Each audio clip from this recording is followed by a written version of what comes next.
Oyez, oyez, oyez. The Honorable Court of Appeals for the 3rd District of the State of Texas, sitting in Austin, is now in session. Good afternoon, y'all may be seated.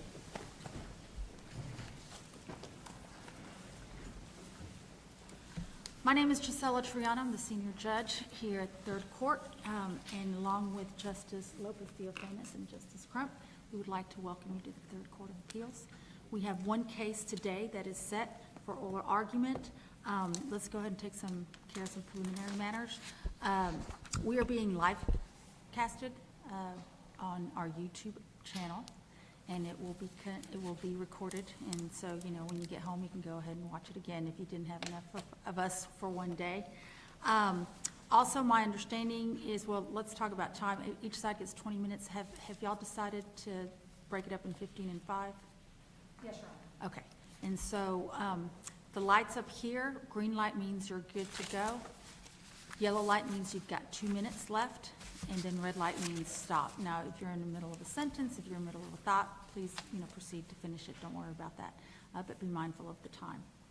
At this time, I'm going to call cause number 323-279-CV. Nope. That is not the case that I'm calling. Let's do this again. I guess we have two cases, one for 1:30 and one for 2:30, but I'm not on the 2:30, so that's why I was like, wait. Do I have another case? But I don't. That'll be Justice Theophanis, Ellis, and Justice Jones. Okay, so at this time, I am going to call cause number 32456, Mitchell C. Whitlock versus Whataburger Restaurants LP, individual and doing business as Whataburger 481, Whataburger Restaurants LLC, and Whataburger Ventures LLC. If I could go ahead and is the appellant ready to proceed? Yes, Your Honor. And is the appellee ready to proceed?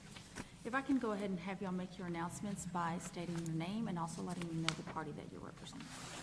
Christina and Counsel on behalf of appellant Mitchell C. Whitlock.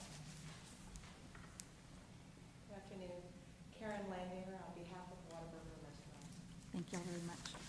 Okay, then at this time, Ms. Castle, if you'd like to proceed, why don't you come on up to the podium? Thank you, Your Honor.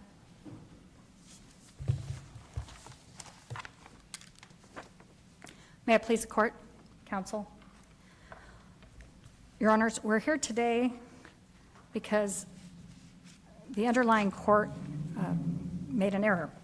The trial court erred in granting Whataburger's no evidence motion for summary judgment because Mitchell C. Whitlock presented more than a scintilla of evidence to raise a fact issue on his food poisoning claim. Would the court like me to go through the statement of facts? I don't think so. Okay. That's not necessary. Thank you. Thank you. Whataburger urged an incorrect standard for causation under to which to view the evidence. It was an abuse of discretion to sustain objections to the declarations of Jose Stout, MD, and Stephanie Elmore, MD. Dr. Stout's causation opinion should not have been preemptively excluded, and his declaration raised a genuine issue of material fact. Separately, a fact issue was raised by the declaration of Dr. Elmore. In addition to those two declarations, the plaintiff's own declaration surrounding the circumstances of his illness and subsequent symptoms also should have been taken into consideration by the court. One question there. Yes, Was sure. his deposition in the record? I hate to admit it, Your Honor, but I do not know. I do know that his affidavit is part of the record.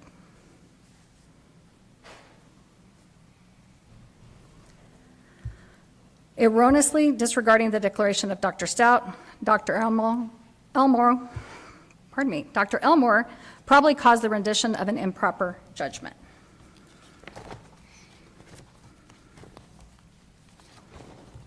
There are two issues presented to the court today. Whether the trial court abused its discretion in sustaining objections to Mitchell C. Whitlock's summary judgment evidence and disregarding the opinions of infectious disease expert Jose Stout, MD, and treating physician Stephanie Elmore, MD. Issue number 2, whether Mitchell Whitlock's summary judgment evidence, including his own unsworn declaration and those of his medical expert and treating physician, raised a genuine issue of material fact to support a finding that Whataburger's grilled chicken salad caused his damages from food poisoning. Let me ask you, Ms. Castle, so are you arguing that if we agree with the trial court that the expert's testimony should be struck, do you believe that your client has enough evidence just with his affidavit to proceed? Under the current general negligence, yes, Your Honor, I believe so. Okay.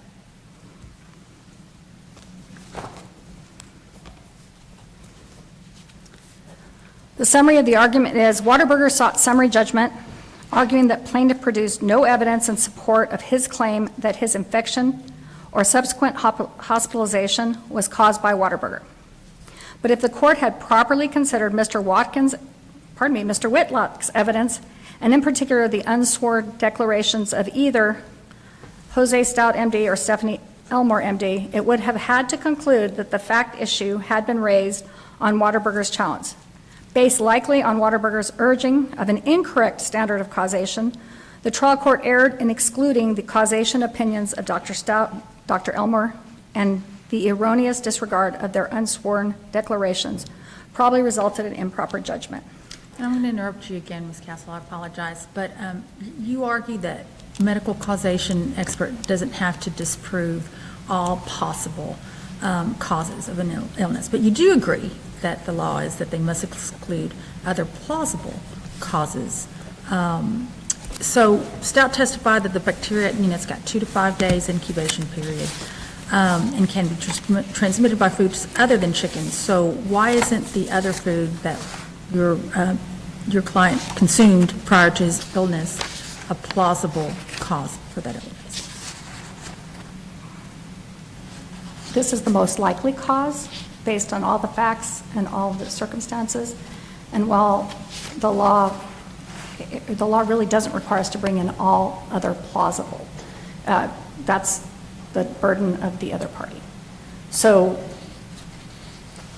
as long as the doctor has looked at all the factors and circumstances surrounding this particular food, and then the circumstances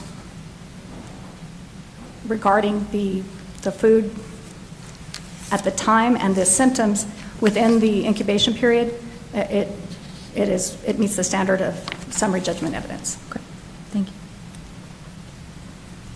And as the court knows, the standard of review on a this is basically a directed verdict before trial, and the legal sufficiency standard is what the court needs to apply. So this court reviews the evidence in the light most favorable to the non-movement, which in this case would be Mr. Whitlock, disregarding all contrary evidence and inferences. A no evidence point will only be sustained if there is a complete absence of evidence of a vital fact. The court is barred by rules of law or evidence from giving weight to the only evidence offered to prove the vital fact. The evidence offered to prove the vital fact is no more than a mere scintilla, or the evidence conclusively establishes the opposite of the vital fact. Courts have consistently found negligent claims arising from food poisoning require simple showing of proximate cause, which consists of 2 components: cause in fact and foreseeability. The test for cause in fact is whether the illness would not have occurred if the claimant had not eaten at the restaurant. An act or omission is a cause in fact if it was a substantial factor in bringing about injury, and without it, harm would not have occurred. A finding of cause in fact may be based on circumstantial evidence. Indeed, courts have long recognized that a party may rely on circumstantial evidence to prove a claim that a food product is defective. Foreseeability requires the actor, as a person of ordinary intelligence, to have anticipated the danger that his negligent act created for others. In this case, however, Whataburger never challenged the foreseeable nature of an individual such as Mr. Whitlock's becoming sick or injured by its contaminated or improperly stored or handled poultry products. Therefore, the only question is whether Mr. Whitlock raised a fact issue on cause and fact. Whataburger urged an incorrect standard for causation under which to view the evidence. And I think this is a key point in where the underlying court erred. Proof of both general and specific causation are not required in foodborne illness cases. Toxic tort cases may require proof of both general and specific causation with regard to the effects of a toxic substance, but there is no authority for holding food poisoning cases to this type of causation analysis, as there are other factors, including negligent food handling, which could have caused otherwise non-toxic food substance to become contaminated or dangerous.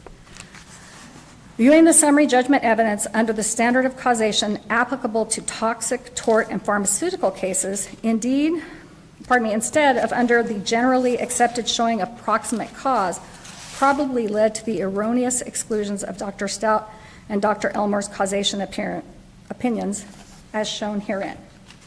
It was an abuse of discretion to sustain objections to the declarations of Jose Stout, MD, and Stephanie Elmore, MD. Can I ask you another question? Yes, Your Honor. If we were to agree that with the striking of Dr. Stout's testimony, they are arguing that Dr. Elmore's declaration merely just parrots what Dr. Stout said. If we were to agree that Dr. Stout's testimony should be struck, then what's your argument as to whether Dr. Elmore's declaration is enough to support causation? Dr. Elmore's declaration is enough to support in that Dr. Elmore was his primary care physician prior to his visit on the day he went to see her regarding the issues he was suffering after eating the chicken. She was familiar with his history before this incident ever occurred, and she was very familiar with his symptoms and his issues the 2 days following the ingestion of the Whataburger chicken. Therefore, I think that Dr. Elmore's declaration is more than enough. So if this court should agree with the lower court that Dr. Stout didn't use proper protocol, then I think that Mr. Whitlock still survives summary judgment. And so, counsel, is your position that it's the connection in time between when he ate the chicken and when he got sick, and that is sufficient to get you over the hurdle of summary judgment? For summary judgment, yes, Your Honor. That, as well as the fact that circumstantial evidence is something that the lower court should have considered in this case.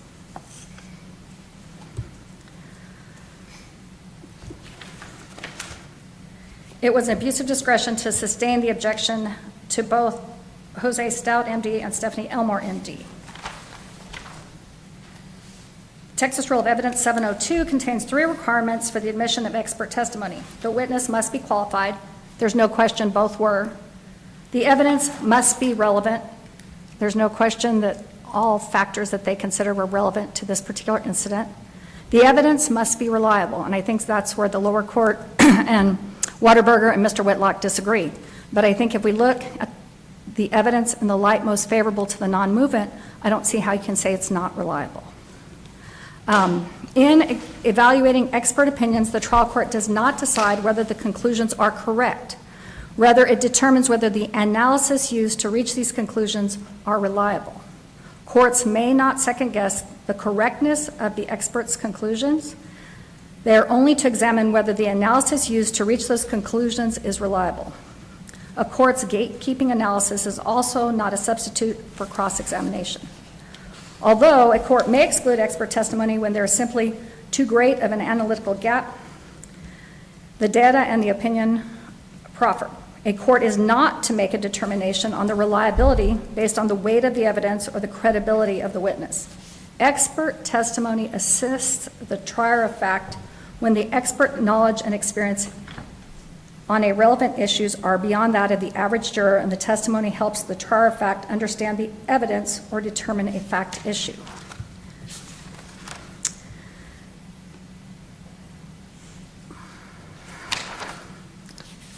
Your Honor, I'm sorry. Can you see how much time I have left? Because I cannot. I can't. It's okay, that's all right. I'll keep going until the Can you light turns. see? Thank you. I have a question for you related to an issue on appeal. The appellants addressed the issue of whether or not Mr. Whitlock actually preserved the issue at breach or whether it's addressed sufficiently in the briefing. Can you talk about that issue a little bit? I know that you addressed it in your reply, but talk, if you would, address how you believe that was sufficiently addressed in your briefing. Well, Your Honor, as stated by the Supreme Court, as stated by the Texas Supreme Court in Doe v. Boys Club of Greater Dallas Incorporated, the elements of negligence, cause of action, are duty, breach of that duty, and damages, proximately caused by the breach of the duty. Thus, while you can have a duty without breach and a breach without proximate cause, you cannot have proximate cause without breach of a duty. So while they made a big deal of the fact that we never used the word breach, I believe that Mr. Whitlock more than covered the breach element of his cause of action. In sum, although not specifically using the word breach, Appellant Whitlock's brief addresses all of the evidentiary arguments raised by Walmart's no evidence challenge.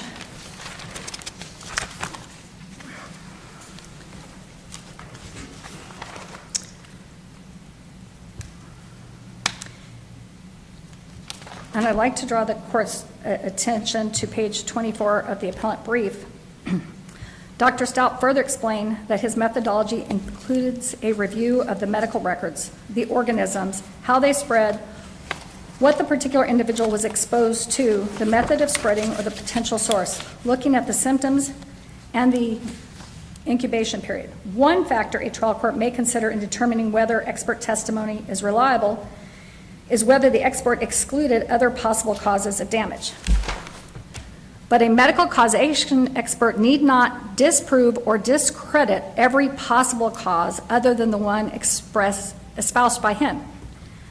Few expert opinions would be reliable if the rule were otherwise. However, the Texas Supreme Court has made it clear that a plaintiff need not speculate. Let's try that again. The Texas Supreme Court has made it clear that a plaintiff need not speculate about other possible unknown causes and then disprove them. In this case, Dr. Stout did not agree to any other plausible causes for Mr. Whitlock's infection, bacterial. He testified generally that other sources of the bacterial infection are fruits and vegetables, as they could potentially be contaminated with feces. But he said in this case, we're talking about the most likely. And I'm out of time. Thank you, Your Honors. Thank you, Ms. Thank you very Johnson. much.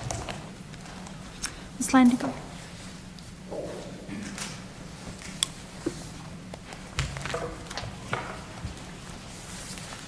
May it please the court, counsel. In Merrill Dow versus Havner, the Texas Supreme Court said the correlation between summertime and drownings is no evidence that summertime causes drownings. Here, appellants are arguing that a correlation between chicken and Campylobacter is evidence that a specific piece of chicken allegedly consumed 7 years ago caused a Campylobacter infection. The trial court found that correlation is not evidence, and this court should affirm that ruling for 3 reasons. First of all, appellant failed to present any evidence, any contemporaneous evidence, that the chicken was in any way unwholesome or unfit. There was no culture or testing of the chicken. There was no testimony regarding the appearance of the chicken, of it being raw or tasting bad or looking funny. There were no health code violations cited. And there was no evidence that any other customer had a complaint or fell ill from eating at Whataburger. An appellant has not cited a single case in which there was a scintilla of evidence found in the absence of that type of contemporaneous evidence. Now, second, when plaintiffs have attempted to use statistical evidence through the use of experts, using epidemiology, those courts require the plaintiff to put on evidence of all potential forms of contamination within the relevant incubation period. When that evidence has not been presented, the courts universally either strike the expert or hold that testimony to be insufficient to raise a fact issue as a matter of law. So what the trial court did in this case was follow existing law, and that is not an abuse of discretion. Third, Whataburger moved for summary judgment on the simple cause of negligence for breach, causation, and damages. Even after listening to the argument today, we still don't know what it is that Whataburger has been alleged of doing wrong. There's been no evidence that the chicken was undercooked, cross-contaminated, kept at the wrong temperature, or handled improperly. And there's nothing to suggest that maybe the product was delivered to Whataburger in that form, and that Whataburger could have done anything to prevent this infection.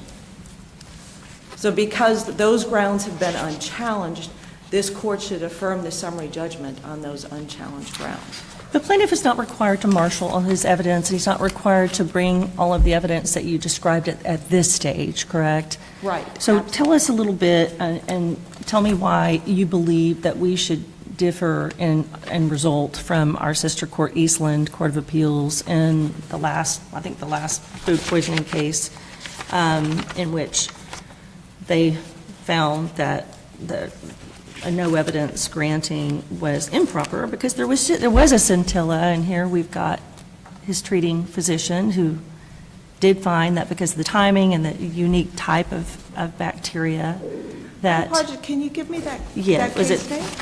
that BMLA? I think it's BMLA. BMLA? Yeah, if you would. That's Eastland, correct, I think? BMLA is Houston, and Oh, no. Well, you can talk to me a little bit about BMLA first, and then I'm so gonna- there is a recent case that came out in November of last year, but I believe that was the Dallas Court of Appeals, POP Restaurant. Right, Was that the one? I think so. Okay. So in POP Restaurant, we go back to this idea of this contemporaneous evidence. In that case, the plaintiff said he was a vegan. He fell off the wagon for this one meal. He ordered a chicken sandwich. He bit into it. It was raw. And he got sick, went to a doctor, and then the doctor diagnosed him, took tests, diagnosed him as having salmonella. In addition to that, they presented a food safety expert who looked at this picture, and interested, the plaintiff not only took a picture of his food, but he sent it to his son. So it was documented, right, that he ate the sandwich and the sandwich was raw. And the food expert looked at that picture and said, yes, this is raw chicken. This plaintiff has salmonella. Salmonella is caused by, almost all chicken has salmonella. So if you don't cook it enough, the raw chicken can cause salmonella. So in that case, there was evidence both of this contemporary breach, and then there was also evidence of the causation, right? He ate this uncooked chicken, and he developed salmonella, and we know that there's an association there. But there also of the breach, that the restaurant breached its duty by serving raw chicken. So that's how we can distinguish that case. I found my site here. Apologize for the not being able to pull it up. Watkins versus Golden Corral. Watkins versus Golden Corral is another case, and this is where we go back to these contemporaneous factors. BMLA versus Jordan, the other case, now that's a Houston First Court of Appeals, did a great job of outlining all the different things that can constitute evidence of food poisoning. And the things they listed were, you can take a direct culture of the food, but in the absence of that, You can present evidence that the food is undercooked, tastes bad, looks bad. There's something wrong with the food that's observable at the time it's eaten. You can also present evidence of health inspection violations, other clients or other customers falling ill. And in Watkins versus Golden Corral, there was evidence, the plaintiff testified that when she ate this steak was bloody, raw or bloody, bitter and sour.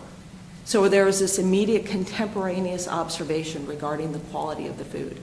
In addition to that, there were noted, although the times might have been a little bit off, there were noted violations, health code violations that were noted by the city where they found spoiled and rancid meat. So the same thing she was eating, the steak, there was spoiled and rancid meat. There were roaches crawling on the buffet table. And in addition to that, there had been reports from 4 other customers of falling ill at that location.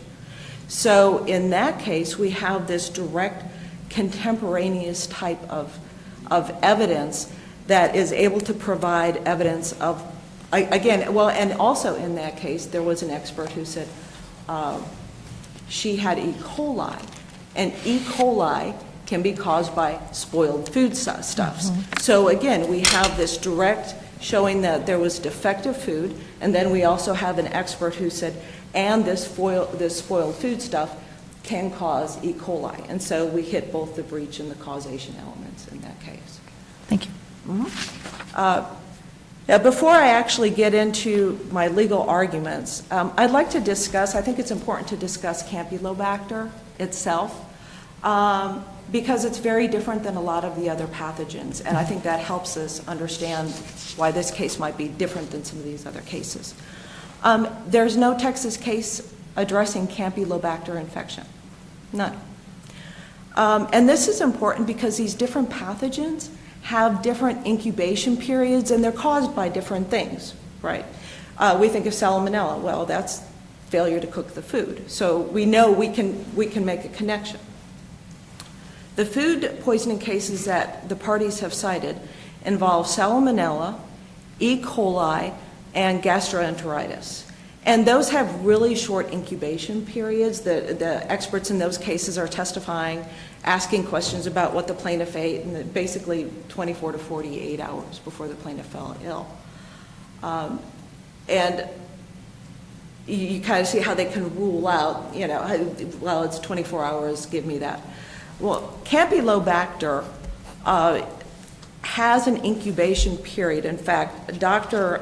Stout agreed that the incubation period for 10 days, a 10-day incubation period.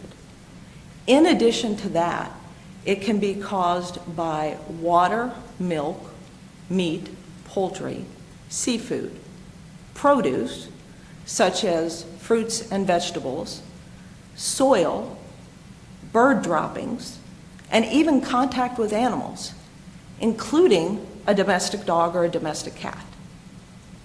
So the fact that we can't find any other Campylobacter cases in Texas, so there's probably a reason why that is. And those would all be challenges during trial, clearly, on cross-examination and trying to pinpoint whether this particular food caused the food poisoning. Are there any scenarios under which you believe that a plaintiff could bring a claim for that involved this type, and I don't want to try to pronounce it? Campylobacter? Campylobacter. Sure, with, again, if there was contemporaneous evidence. Again, if there was some testimony, I think that this food was really off and spoiled, and maybe there was some testing on the food, or several other patrons fell ill and they went and inspected and they found, but, and then there would also need to be at least expert testimony saying what causes Campylobacter. We don't have that in this case. There's nothing in the record to say Campylobacter is caused by what? Not washing the food, not cooking the food, not storing it at the right time. We don't know. So if an expert said this is how we get Campylobacter, and all this, we have these other observations, and I think I think it could. Now, in the absence of this, let's say, contemporaneous evidence showing that there is something wrong with the food product, I think it would be very hard to go back after the fact and try to use statistical analysis to include or exclude anything, because the gamut is just so wide. But isn't that the purview of the jury, to weigh all of this and just to determine whether or not the plaintiff can prove their case? I mean, here we're just a scintilla, right? I mean, plaintiff just has to have a scintilla of evidence to cross the no evidence threshold. And, you know, looking at Dr. Elmore's testimony about timing and identifying the carriage of Campylobacter, I guess where I'm struggling is just how is that not a scintilla? So we could have maybe one piece of evidence at a time, starting with that. So in BMLA versus Jordan and Smith versus Landry's, we have a situation where there wasn't this type of contemporaneous evidence that I've been talking about.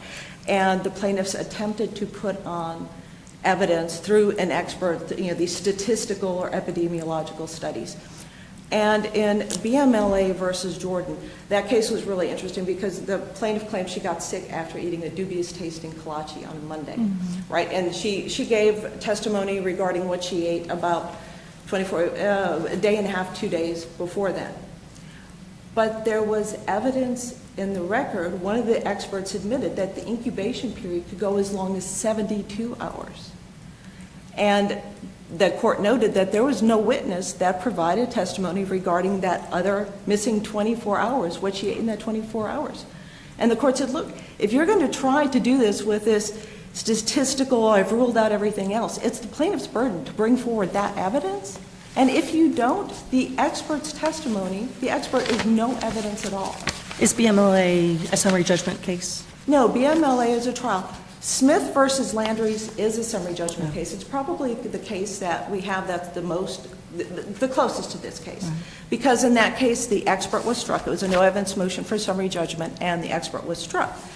And so in Smith versus Landry's, we have a very diligent plaintiff who did a very good job of tracking everything she ate within that defined incubation period. She not only detailed everything she ate, but she even talked about the things that she drank and how she stored it in an ice chest. Beautiful food log. The court found, again, that that expert was not able to reach his conclusions based on that evidence. Why? Because she was suffering from gastroenteritis, which can be caused by non-food infections. So just like Campylobacter. So you not only have to present evidence of the entire window of the incubation period, but you have to also address all potential causes. And if there are non-food potential causes, then you have to address those causes too. So in both of those cases, the expert was struck because the plaintiff had not put on that type of evidence. Now, as far as the affidavit. Well, but I mean, you know, and we can talk about plausible versus not plausible. I mean, the law doesn't require you to prove, or disprove, I should say, all possible causation, all plausible causation. And if you have an expert that says, this is the one plausible causation, I understand that we still have time. You know, we've got, I thought what I read was 2 to 5 days. You're saying that it's up to 10 days for possible incubation. I mean, you know, you agree, they don't have to rebut all possible causation. Well, Dr. Stout in this case said there was no question, though, that he was eating the whole time. It's one of those where it's not, you know, he said, oh yeah, he was eating. He was eating the whole time. And, but he didn't know. He actually specified that the incubation period would have started on May 26th. And he was asked line by line, ooh, what happened on May 20th? What did he eat on May 26th, 27, 28, 29, 30, 31, 1? I don't know. I don't know. Could he have asked? Yeah. Was he eating? Oh, yeah, he was eating. Well, could something that he was eating during that incubation period, yeah. I just don't know. I can't rule out what I don't know. So there's clearly an admission that, yeah, it's very, he was eating, we don't know, was he eating Kentucky Fried Chicken the day before and Jack in the Box, actually, there's a Jack in the Box receipt somewhere. He admitted there were other causes, potential causes. So I think Justice Lopez Theophanis asked about his deposition, which I don't think we have. We don't have. So is there anything other than the chicken salad that was a plausible cause? I mean, did anybody ask him what he ate throughout these days? He claimed to have a poor memory. He claimed to have a poor memory of what he ate. He tossed out a couple of things. He said he went to Outback Steakhouse. He went to a taco shop. Didn't describe the kind of, maybe he ate a chicken taco. Wasn't described, but he went to a taco stand or a taco shop. He ate apples, which is a known cause of Campylobacter, right? But he was generally, and I believe there were receipts from a number of different restaurants. And if you look at the declaration, his own declaration, he says he was here because he was doing you think about the home renovation, so lots of possibilities there. Of course, he was eating out a lot, and his wife told him he needs to start eating better, which is why he went and ate this grilled chicken, right? So is it possible he ate chicken within this 10-day period? Yeah, of course. Is that evidence available? You can ask him. This would be the equivalent of, can you imagine somebody like a personal injury saying, oh, I don't remember if I've ever been in any other car accidents. And then you just have to accept that all the injuries happened from that because that person's, well, I don't know. It's your burden to prove that. That's not. Can I ask you a question? I just want to be clear. Is it your position that the Havner standard requiring proof of both general and specific causation applies or does not apply to food poisoning cases? It applies if the expert relies on epidemiological studies. Dr. Stout testified, yeah, I could have, you can take a culture of this. He testified that there are different ways to prove up food poisoning. He chose, this isn't Whataburger's attempt to do this, he chose to use epidemiological studies. And epidemiological studies require the exclusion of all other plausible causes. And is that from a case? That's Havner, that's also... So your position is that Havner stands for the proposition that if you're going to use that method, then you have to prove both specific as well as general? Yes. Okay.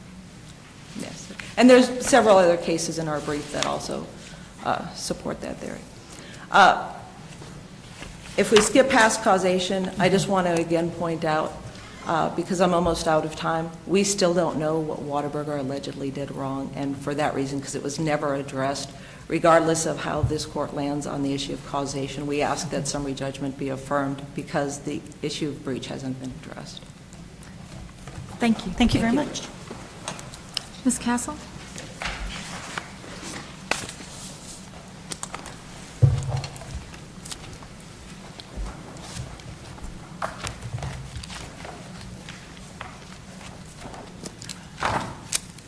May I proceed? Your Honors, this is simple. All the evidence provided for purposes of summary judgment was more than a scintilla. It was reversible error for the lower court judge to exclude not only the retained expert, but the treating physician's testimony. When taken in consideration with the plaintiff's own declaration, there is more than a scintilla of evidence, and while the weight may not be enough to survive a jury trial, the evidence presented is more than enough to survive a summary judgment. Because Whataburger regarding general and specific, regarding the causation. And do you mind addressing that issue? Your Yes. counsel on the other side has stated that the correct standard is if there are epidemiological studies that are cited by your expert, then you would need to cite to specific causation. Is And I that, just do you agree pulled- that that's the correct standard? I don't believe so, Your Honor, and if the court will look at, I believe, page 24 of the appellant's brief, we lay that out specifically, and we state that, and let me start from the very beginning. Let's see.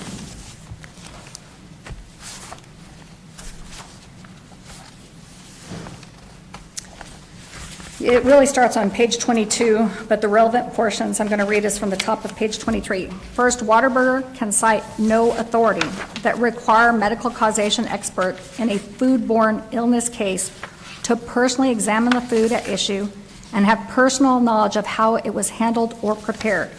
Dr. Stout's reliance on Mr. Whitlock's report of what he ate and when he ate it comports with LMC Complete Automotive Inc. versus Burke, where the Court of Appeal observed that the source of the physician's expert causation may be based in part on the history of the patient's presence.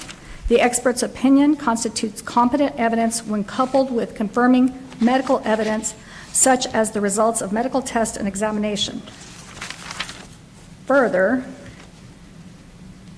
as stated in Mr. Whitlock's summary judgment response, Dr. Stout's opinions about the nature of his food poisoning and its cause were based on review of the up-to-date source, a reference source for clinicians of Campylobacter transmission and symptoms and common sources for most clinicians, which indicate that most common source of infection is poultry and the symptoms are nausea, vomiting, diarrhea with incubation period of anywhere from 2 to 5 days.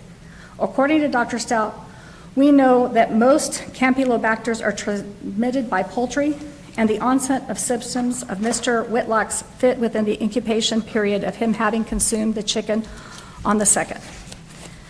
Further, he does say his opinion is based on knowledge, epidemiology, the timeline of the onset of symptoms in relation to his ingestion of the chicken at the restaurant. Dr. Stout further explained that his methodology includes a review of the medical records, the organisms, how they spread, what the particular individual was exposed to, the method of spreading, or to the potential source, looking at the symptoms and the incubation period. One factor a trial court may consider in determining whether expert testimony is reliable is whether the expert excluded other possible causes of damage.